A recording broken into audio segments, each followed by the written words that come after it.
Hello, welcome back to my channel. ഇന്ന് നമുക്ക് വീട്ടിൽ തന്നെയുള്ള സാധനങ്ങൾ വെച്ച് എങ്ങനെ വളരെ ടേസ്റ്റി ആയിട്ടുള്ള ഒരു സാലഡ് ഉണ്ടാക്കാം എന്ന് നോക്കാം. ഇത് വെയിറ്റ് ഒക്കെ കുറക്കാൻ ആഗ്രഹിക്കുന്നവർക്ക് ബ്രേക്ക്ഫാസ്റ്റായും ലഞ്ചായും ഡിന്നറായും ഒക്കെ കഴിക്കാൻ പറ്റുന്ന നല്ലൊരു സാലഡാണ്. അപ്പോൾ ഇത് ഉണ്ടാക്കാനായിട്ട് ആദ്യം തന്നെ നമ്മൾ ഇതുപോലെ 2 കുക്കുംബർ ഇതുപോലെ തൊലിയൊക്കെ കളഞ്ഞെടുക്കുന്നുണ്ട്.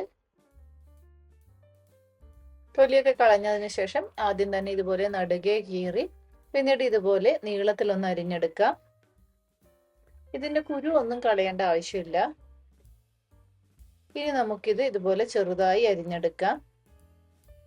ഇനി നമ്മൾ നന്നായിട്ട് പഴുത്ത ഒരു മാങ്ങ എടുത്തിട്ടുണ്ട്.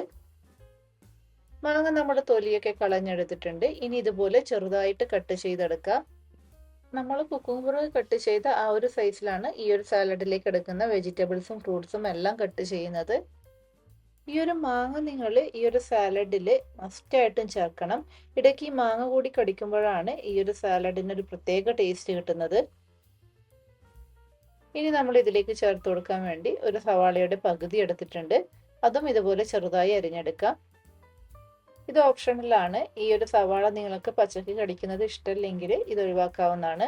അടുത്തതായിട്ട് ഒരു വലിയ തക്കാളി എടുത്തിട്ടുണ്ട്. ഈ ഒരു തക്കാളിയുടെ പകുതി മതി. ഇനി ഇതുകൂടി നമുക്ക് ചെറുതായിട്ടൊന്ന് അരിഞ്ഞെടുക്കണം. ഞാനിത് ഏകദേശം ഒരു 2 പേർക്ക് കഴിക്കാനുള്ള സാലഡിന്റെ അളവിനനുസരിച്ചിട്ടാണ് പറയുന്നത്. അപ്പോൾ തക്കാളിയെ നമ്മൾ ചെറുതായിട്ട് അരിഞ്ഞെടുത്ത് കഴിഞ്ഞു. ഇനി നമുക്ക് ഇതെല്ലാം കൂടി ഒരു ബൗളിലേക്ക് ഇട്ട് കൊടുക്കാം. ആദ്യം തന്നെ അരിഞ്ഞു വെച്ചിരിക്കുന്ന തക്കാളി ചേർത്ത് കൊടുത്തിട്ടുണ്ട്. ഇനി നമുക്ക് അരിഞ്ഞു വെച്ചിരിക്കുന്ന കക്കിരിക്ക ചേർത്ത് കൊടുക്കാം. ഇനി ഇതിലേക്ക് അരിഞ്ഞു വെച്ചിരിക്കുന്ന മാങ്ങ ചേർത്ത് കൊടുക്കുന്നുണ്ട്.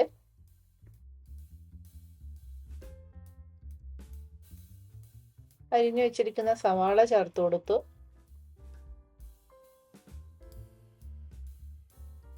ഇനി ഇതിലേക്ക് ചേർത്ത് കൊടുക്കാൻ വേണ്ടിയിട്ട് നമ്മൾ കുറച്ച് മല്ലിയില അരിഞ്ഞെടുക്കുന്നുണ്ട്. ഇത് ഏകദേശം ഒരു 2 ടേബിൾ സ്പൂൺ മല്ലിയില അരിഞ്ഞതുണ്ട്. ഈ ഒരു മല്ലിയില കൂടി നമുക്കിതിലേക്ക് ചേർത്ത് കൊടുക്കാം. ഒരു 1/2 കഷ്ണം ചെറുനാരങ്ങയുടെ നീര് കൂടി ചേർത്ത് കൊടുക്കുന്നുണ്ട്. ഇനി ഇതിലേക്ക് ഒരു 1/2 ടീസ്പൂൺ കുരുമുളക് പൊടിയും ഏകദേശം ഒരു 1/4 ടീസ്പൂൺ ക്രഷ്ഡ് റെഡ് ചില്ലിയും ചേർക്കുന്നുണ്ട്. അവസാനമായിട്ട് ഈ ഒരു സാലഡിന് ആവശ്യമായിട്ടുള്ള ഉപ്പ് കൂടി ചേർത്ത് കൊടുക്കുക. ഇനി നമുക്കിതെല്ലാം കൂടി ഒന്ന് മിക്സ് ചെയ്തെടുക്കാം.